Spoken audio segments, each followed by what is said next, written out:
All right, so now that we've covered the basics of beginning initial research, we're going to start talking about conventions of scientific articles and the structures that they typically use. So there's a few different types. There's informative, practice-based, or what's called IMRAD, which is an acronym for Introductions, Methods, Results, Analysis, and Discussion sections. And informative is typically a review of the literature. That means it's a review of prior research done on that topic. And it usually looks at common techniques, practices, or theories in order to review what others have said about that and the thread of research surrounding that topic. So it's useful for finding key definitions, key research methods that are used, key overviews of the topic that you hope to research, and so forth. Practice-based often mixes informative and practice-based research, and it's usually used in order to discuss a common illness or assessment or treatment of that illness in the field. And then IMRAD can be qualitative or it can be mixed methods and typically uses primary research, which is lab-based. And so it's very helpful to look at the types of methodology and approaches used for research in the field. And it is quite typically the format for academic writing for primary research and publication in the field. So since IMRD is typical in the field when it comes to publications, we're going to cover that structure. And so the typical article sections of an IMRD analysis is an abstract, and then the main bodies of the paragraph include an introduction, methods, results, analysis, underneath the results typically, and then discussion. In the abstract, it's usually a short summary. It's useful for researchers who don't want to read the entire article and instead would like to see very clearly what was studied, why it was studied, how the study was conducted, and what the findings were. And that way they can then move on to either reading the entire article or say, this isn't matching my research needs or interests, and move on. And so the abstract will typically have between 4 to 5 sentences covering those 4 categories. Some abstracts become even more complicated in which they have subheadings, in which they have the what, the why, the how, and what found with little like a couple sentences in each. So it depends on pretty much the specificity of the research and how dense or complicated it is.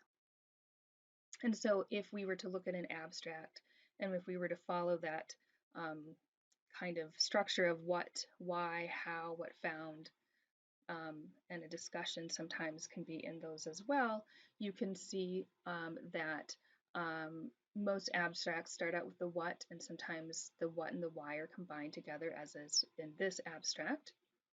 So this is the purpose, and this is why this is an important purpose, or why this is an important topic to look at, explore, research, whatever it may be. Here they then talk about their methods of research, and then the results from that research, and then sometimes in an abstract they'll discuss what this all means. And so as you can see in an abstract, essentially it's a very condensed version of the research essay or research article for the reader so that they can determine whether or not this is something that's useful for them. And so abstract and papers, the paper bodies of the paper, the paragraphs share a similar structure in that the abstract has what was studied, why it was studied, how it was studied, and what did they find. And you'll see that that's the same thing. In the introduction, you typically have what's going to be researched, why that research was studied or why that research is important, then your methodology, how it was studied, and then what did you find, the results and discussion of those results. And so you'll see that it's a nice little outline, sequential, kind of moving from more broad to more and more specific. And so they share a similar structure. So within those sections, the introduction is typically where you introduce the what and why this topic should be studied. And so in there, it's usually what happens is an introduction of the topic, sometimes a little bit broad, just so people have an idea of what this research topic is about, and then going into more specifics about why this topic is being studied and why it's being studied in a particular way, because there's a bunch of different approaches one could use when looking at a topic or researching it, but research always has to narrow down that why and why am I going to look at it this way or analyze it this way. Usually in the introduction, you'll find the research statement and or question. And so there it will very specifically say to you, and so you should begin to start thinking about and practicing it. It will typically say this research will, or the purpose of this research is to. And so they'll always have that kind of purpose of statement, the statement purpose, or I'm going to do this, or this will be done. And usually it introduces past research on the topic to validate that type of research stance, statement, question, problem that they're going to be exploring. And the methods, this typically is the recipe of the study. This is where the study goes by systematically and shows or highlights each step that was taken, because again, most of this research is going to be lab-based. And so it needs to be something that can be replicated. And so somebody should be able to read a method section and be able to do that exact methodology and potentially come up with the same results, unless of course they're in a different scenario using different participants or things like that, right? And so similar to recipes, you know, if you're reading a recipe for making, say, a quiche, and it says whip the eggs for 3 minutes until frothy and creamy, they don't say in the recipe, because if you don't, then the eggs will separate and it will get all kind of gooey. They just say step by step, you need this many ingredients and this many measurements, and these are the steps that you take, 1 through 10 or whatever it may be. And so that's the same with the method. So in a method section, there's really no description of or validation of why something was done, but more of here's how this was done. And if you would like to do this, you can follow this recipe, if you will. In the results section, this is where they present the findings from the methodology, the methods that they conducted. And so it gives us data. It also often has tables and illustrations. Tables and illustrations are really helpful, especially when you're doing research that has, it's very dense and it has a lot of information. Tables and illustrations or graphs can present information in a picture form that could potentially take 5, 10, how many pages to describe. And so that's very useful for researchers, especially for those who are well versed in the field and can interpret that data. There's no commentary again on the significance of those results. That's typically reserved for the discussion section. And so to give you an example of the difference in a results section, it would say prevalence of X was higher in the study group than control group, 30% versus 15%.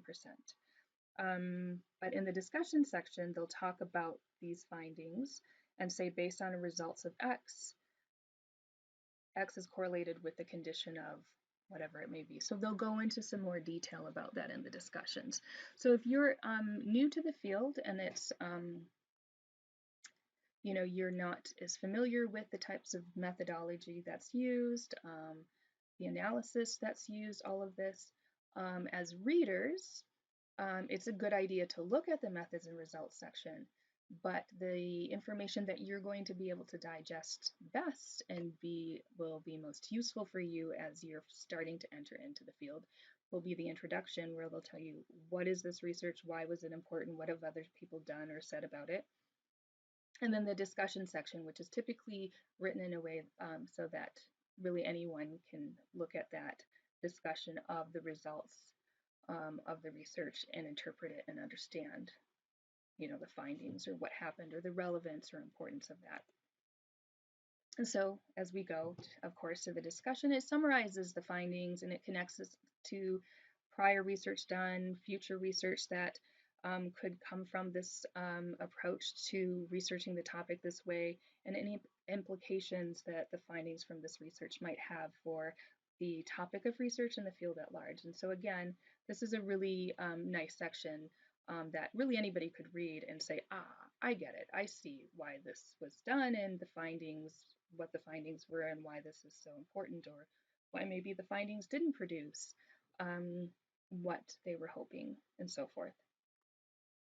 So just remember with IMRD, the introduction connects back to the discussion, right? So the introduction should say, here's an important issue, here's why it matters, here's what other people have done, and here I'm going to research this topic, and here's what I found, and here's how it's related to or not, or it questions what other people have said about this, or expands what others have done on this, or says this still needs to be looked at in more detail, whatever it may be. But the introduction and the discussion section are very intimately connected to each other, and so there should be that clear connection when you are looking at when I'm looking and reading at research and looking at the introduction and looking at the discussion section.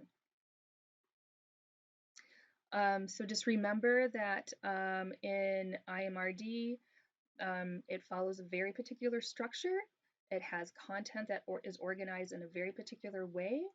APA is something that most researchers use to follow this structure. And so there's really kind of like almost like a roadmap for readers. So readers who are in the field can very quickly go to, say, the method section and say, I'm only interested in their methodology. I want to see what they did. Did they do similar methodology to the past research that I've found? Or are they doing the similar methodology to what we're doing in the lab right now? And so they know they can go right into the research article and find that. Or somebody might be really interested in looking at the results, and they can go there and find that. And so that's kind of the brilliance of the IMRD structure. And it also, in many ways, helps organize the research so that it's placed into particular categories. And there's rules for those categories. There's rules for the method section, the results section, the discussion section, and so forth.